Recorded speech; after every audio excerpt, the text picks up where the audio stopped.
For example, oh, that's a bit personal actually. I usually keep that private. I'd rather not get into that. That's a long story, honestly. I'm not really comfortable answering that, but And then the redirect can sound like, how about you? Anyway, what about your weekend? That reminds me. I'm still figuring that out, honestly. so if someone asks, why aren't you married yet? You might say, that's a bit personal actually. I'm just focusing on life one step at a time. Or if someone asks, how much rent do you pay? You could say, oh, I usually keep things like that private. Do you hear how the softness changes everything? The boundary is still there, but it does not sound sharp. That is the third big lesson today. Softness makes boundaries sound more natural. And this is a good place to say something important. You do not need aggressive English to protect your privacy. You do not need perfect words. You do not need a clever speech. You just need calm, polite English. English that says, I heard your question, but I'm choosing my boundary. Now let's go a little deeper, because not every personal question is rude in the same way. Yes, sometimes people are not trying to be rude at all. Sometimes they are just curious. Sometimes it's cultural. Sometimes they are being casual without thinking carefully. That matters, because the same question can feel different, depending on who asks it and how.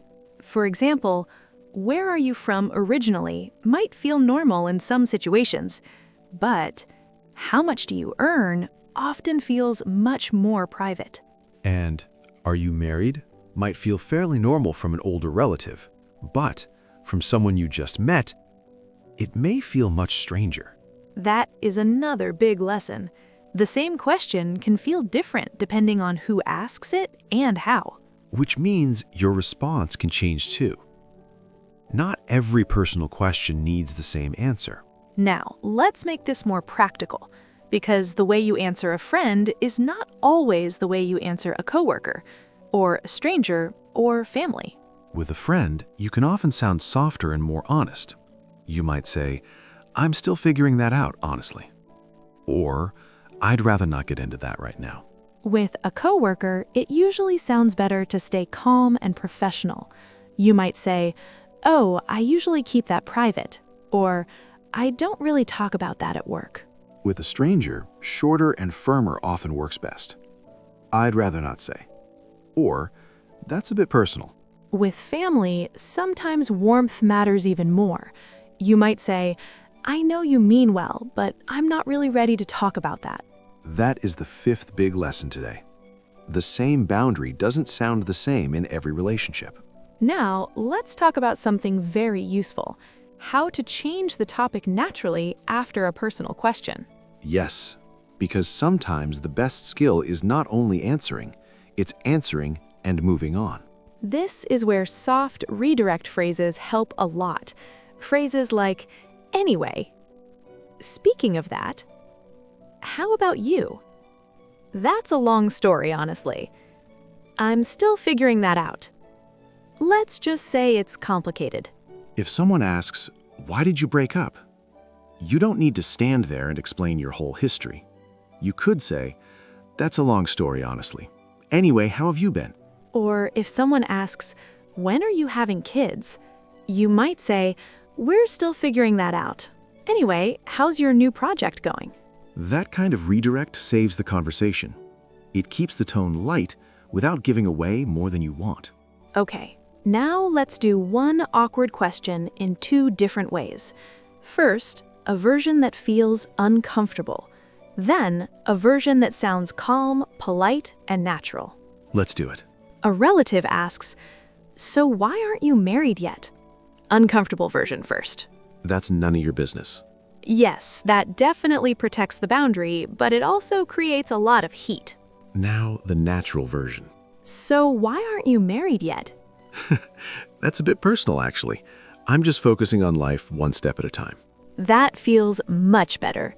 The boundary is there, but the English stays calm. Let's do another one. A coworker asks, "How much do you earn?" Version 1, too much information.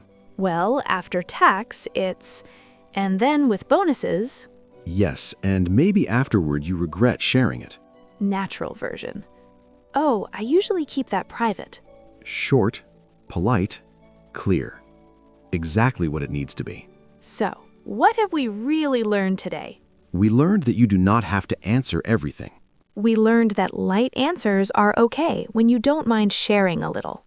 We learned that polite boundaries are okay when you don't want to answer fully. We learned the natural pattern: soft reaction, boundary, redirect.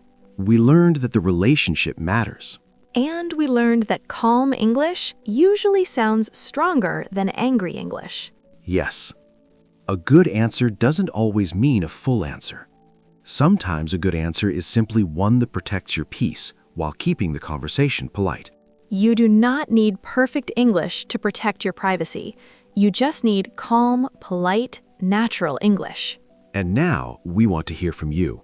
Which polite boundary phrase from today do you want to remember most? Or tell us, what is harder for you? Answering briefly or changing the topic politely? We love reading your comments, and it's a great way to practice real English. And if this episode helped you, share it with one friend today. And don't forget to subscribe to Speak English with Sam and Lily if you're new here. Thank you so much for listening today. We believe in you. Keep practicing. You can do this. See you in the next episode. Bye, everyone. Bye-bye. For example, "Oh, that's a bit personal, actually. I usually keep that private. I'd rather not get into that. That's a long story, honestly. I'm not really comfortable answering that, but..." And then the redirect can sound like, "How about you? Anyway, what about your weekend? That reminds me. I'm still figuring that out, honestly." So if someone asks, "Why aren't you married yet?" you might say, "That's a bit personal, actually. I'm just focusing on life one step at a time." Or if someone asks, "How much rent do you pay?" you could say, "Oh, I usually keep things like that private."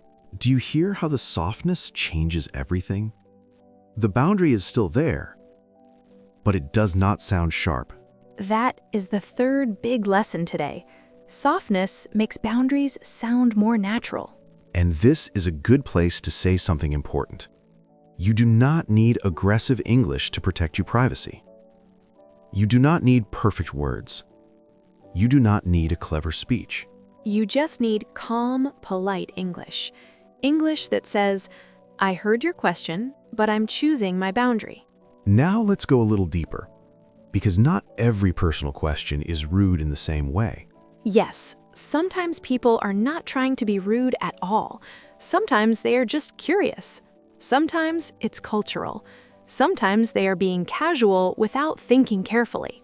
That matters, because the same question can feel different, depending on who asks it and how. For example, "Where are you from originally?" might feel normal in some situations, but "How much do you earn?" often feels much more private. And "Are you married?" might feel fairly normal from an older relative, but from someone you just met, it may feel much stranger. That is another big lesson. The same question can feel different depending on who asks it and how. Which means your response can change too. Not every personal question needs the same answer. Now, let's make this more practical, because the way you answer a friend is not always the way you answer a coworker, or a stranger, or family. With a friend, you can often sound softer and more honest. You might say, "I'm still figuring that out, honestly."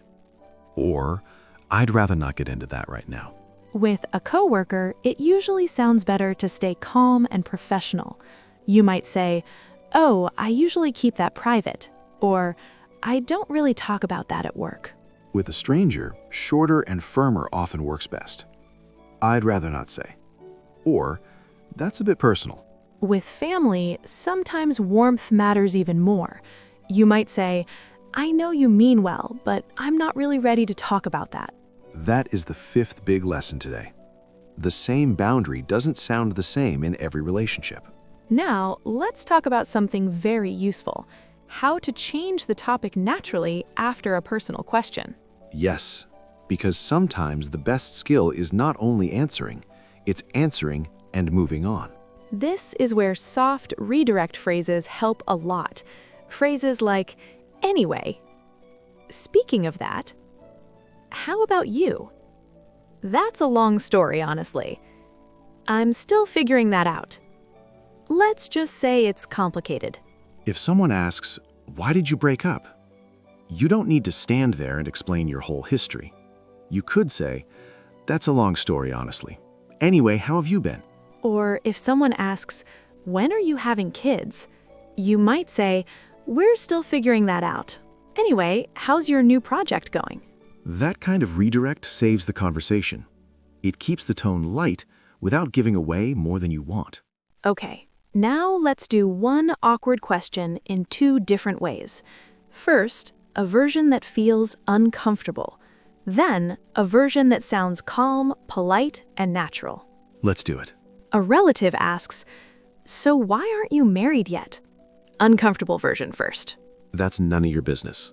Yes, that definitely protects the boundary, but it also creates a lot of heat. Now, the natural version. So why aren't you married yet? That's a bit personal, actually. I'm just focusing on life one step at a time. That feels much better. The boundary is there, but the English stays calm. Let's do another one. A coworker asks, "How much do you earn?" Version 1, too much information. Well, after tax, it's, and then with bonuses, Yes, and maybe afterward you regret sharing it. natural version. Oh, I usually keep that private. Short, polite, clear. Exactly what it needs to be. So, what have we really learned today? We learned that you do not have to answer everything. We learned that light answers are okay when you don't mind sharing a little. We learned that polite boundaries are okay when you don't want to answer fully. We learned the natural pattern: soft reaction, boundary, redirect. We learned that the relationship matters. And we learned that calm English usually sounds stronger than angry English. Yes, a good answer doesn't always mean a full answer. Sometimes a good answer is simply one that protects your peace while keeping the conversation polite. You do not need perfect English to protect your privacy. You just need calm, polite, natural English. And now we want to hear from you. Which polite boundary phrase from today do you want to remember most? Or tell us, what is harder for you?